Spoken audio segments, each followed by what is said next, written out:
Welcome, everyone. I'm Wes Warren. I'm here with Greg Stanley. We are Whitehall Management. Today's topic is transition mistakes. Many of you are entering that time. Maybe you're not transitioning now, but you're certainly 3, 4 years, 5 years. A lot of you are thinking about it happening in that time frame. Some of you, it's a little further out, but these are common mistakes that people experience even before they get to a transition. I want to be clear on this. These are mistakes people start making 5 years out, 4 years out. Greg, what have you observed in people that want to transition out of a practice? The mistakes they're making, like I said, a little further out, and as it comes closer, all the little mistakes people make. Yeah, good question. A lot of people, even if it's right 2 months before they hope to start selling their practice, it's hard not to make these mistakes, even when you're conscious. A lot of times, we look at an associate, for example, buying an owner's practice, and he's been there or she's been there for 3 years and should know what the secret sauce is to make this practice turn. And it's usually, unfortunately, in a transition that we find out they don't have a clue. They don't have a clue what makes the wheels really turn. Let me give you an example. Some things we see. When a doctor knows mentally that he or she is going to be out of here in a few years or in a few months, one of the things that happens is they begin to invest less energy. There's little things that they were attending to that they no longer worry about. Unfortunately, that would be survivable by itself, but the staff sees this and mirrors this behavior. In other words, staff start to take shortcuts. For example, one of the things we see drop away in a practice about to transition is case presentation. It starts to get selective, and let me explain that. We start to pick the easy sales. We back off on sales that could be made if we would rise to the challenge of adding urgency and clarity and really sounding like we want this to happen. We don't do that. And so the patients, like the staff, begin to reflect our energy. As we draw away, everybody around you draws away. You've got to have the focus to stay on the beam right to the last minute. Another thing that happens, and when I talk about the secret sauce, a lot of times it's how people are treated, little things about how they're greeted, how we talk to them. We remember things about them. We fuss over them. And they go to another practice and they don't see that. Well, that drops away once we know we're getting out of here. These people slowly, in our minds, you talk about transition, they transition from valued patients to just people sitting in our chair. And that's when it all starts to come apart. And I've watched doctors, Wes, they're hoping to get top dollar, or they're hoping, in the sale to get top dollar, or they're hoping that the associate that's buying in will think, wow, I've got this great thing that I'm buying. But as this all starts to unravel, the associate that was buying starts to wonder, oh, why am I buying this? This thing's headed downhill. And when I say withdrawing your energy, it's not just that. You withdraw your money. We quit upgrading, updating. And it's not just that we let chairs that look a little beat up go too long. It's not just the little things that should be replaced. There's new technology that should be brought in that we're passing on it because we don't want to invest another $50,000. So we need to be clear on these things. These are transition mistakes, and the mistake can be looked at from two viewpoints. One is it's a mistake to do these things. You should put the money in, you should put the energy in, you should super fine tune, once again, your marketing, or you should fine tune your expectation. Meaning, if you're not going to do anything like this, if you're not going to stay on the beam, don't be surprised if the numbers don't come in your favor for the resale or for the takeover. You almost, in fact, if you let it go far enough, you're almost walking away and somebody just takes it away from you, so to speak, for almost nothing. These are the mistakes we see, just losing engagement in all the secret sauce formulas in the practice.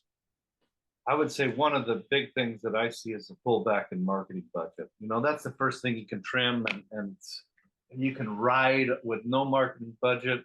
Certainly with an owner doctor there, you can almost ride it indefinitely like a wave. But you'll see that the practice thins out with people, which creates a practice that is not appealing in resale. In other words, you've seen these practices where you look at all the patients and they're all super old, meaning the doctor's not really reinvested in marketing and building a vibrant new practice inside there. And it works against you. So when you pull back the marketing, yes, you can get away with it. Yes, you'll have better net, but you won't have a practice that you can do stuff with. And when I say do stuff, a transition, but if you want to bring on associates and ride the wave longer, all this stuff is possible if you don't back off in the marketing. I'd add one more thing to that about marketing. Hesitance to bring in marketing patients and stay with these old patients of the practice. Not that they're physically old, but they may be, but they've been with you a long time. Okay. How is this hurting the new buyer? Well, those people are really tied to you, for one thing, but more important than anything, you have a staff that may have grown lazy because these people just come back, kind of no matter how they're treated, they find their way in and get treated. Whereas marketing patients, everybody's got to be at the top of their game to even get them to buy dentistry. So this is a transition mistake. When if you shut down marketing or you've never really been serious about marketing, you're handing a practice over to an organization or to a new doctor, a different doctor, that's going to have their hands full if they don't have a staff that can help condition these patients all the way through the process. I would go back and add this to the list of the big mistakes. If you don't have a staff that can successfully process marketing patients from phone call to in the chair sales, etc., if you don't have a practice like that, you might sell the practice, especially if it's the right moment, you might sell it for top dollar, but the odds of it coming back on you remain pretty high if you don't have a staff that can do that. You know, when doctors' energy drifts, or when they start thinking about the sale, is when they start referring out more dentistry that they don't. They go, hey, I'm just not going to do that anymore. I've decided I ain't going to do that anymore. They have these moments, and you'll catch yourself, doctor, convincing yourself, I'm just not going to do that anymore. In practice, a lot of it requires some kind of confrontation, some kind of confrontational tolerance that you've built up and are able to do.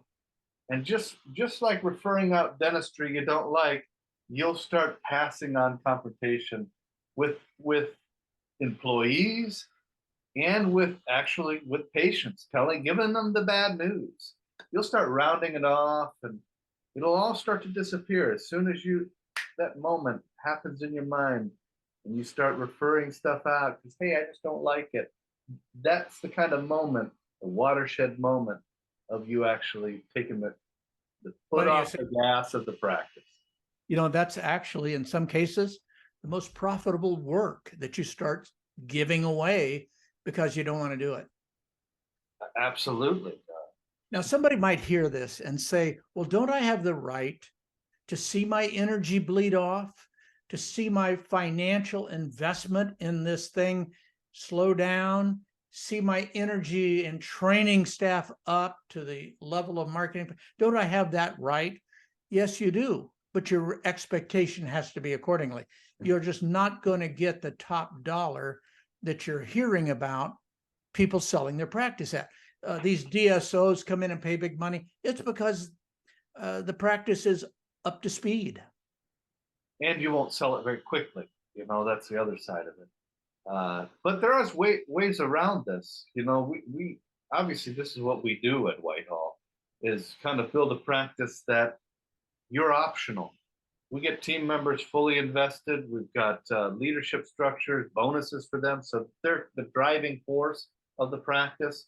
We bring on an associate, and so to speak, we kind of work around the owner doctor and keep the practice hitting big numbers and moving forward, adding more patients. That's the strategy that we use, so that, yeah, you can have your cake and eat it too. Yes, your energy can wane and you can still have a practice growing and growing and growing. You know how you talked about referring patients out? I have certainly seen that, like you have. Let me add one more that follows along those lines. We could probably get that patient in, you know, they're in the chair. I could probably move some things around, get in there, do the work today, or I could put them out 2 weeks and make my life a little easier. In other words, not embracing that same day service. We have learned from our own experience, and you can challenge this any way you like. If there's $10,000 on the book today, there's another $10,000 in unscheduled treatment somewhere in that schedule that you could offer if you could offer it today. And so as your energy pulls out and the staff start to shut down, you start to see this same day service go away. And I might add, this is some of the most profitable dentistry you'll do, because the scheduled dentistry, a lot of it goes for the overhead. Whereas the unscheduled dentistry, take out the labs and so forth, and that's your money. So these are some mistakes you want to definitely be thinking about. Now, some of you are thinking, we're saying, take some elixir or potion and make yourself younger. Not really. If your energy is waning off and that's not coming back, time to get the associate or two and get that younger energy on the job, doing the same day service, training up the staff for marketing patients. In other words, all those things, and they can help pay for the cost of updating all the equipment and so forth. So what you don't want to do is get stuck on center. You got to make a move, either get the associate or get back in the game, or change your expectation. Yeah, those are the common mistakes that people make. So, you know, avoiding confrontation, avoiding, you know, the urgency. You have to. A lot of people don't like that encounter, you know, giving people bad news. So that starts to bleed off. You start to dial back the marketing. You don't reinvest in the practice. It starts to deteriorate and look old. The patient population, the age of the patient starts to creep up because you're not really investing in the marketing and everything. There's certainly very, very clear signs to us what's going on. And if you let that continue, it eventually leads to a practice that doesn't sell, or you just sell the files. You know, that's where it's headed. It's eroding, and so don't let that happen. You know, there's ways around this so that I would suggest you get with Wes and I on the phone right away, and let's get a plan for what works for you. You might just be too far gone. I don't know. You might just need to head off to the nursing home. I heard of a doctor that was practicing. It was kind of a well-known doctor. Yeah, he was. Practiced right until the day he went into an assisted living facility. My hope is you don't have to do that. So get with Wes and I, and let's get a plan for this next phase of your practice. Yeah. Okay. All right. Thanks.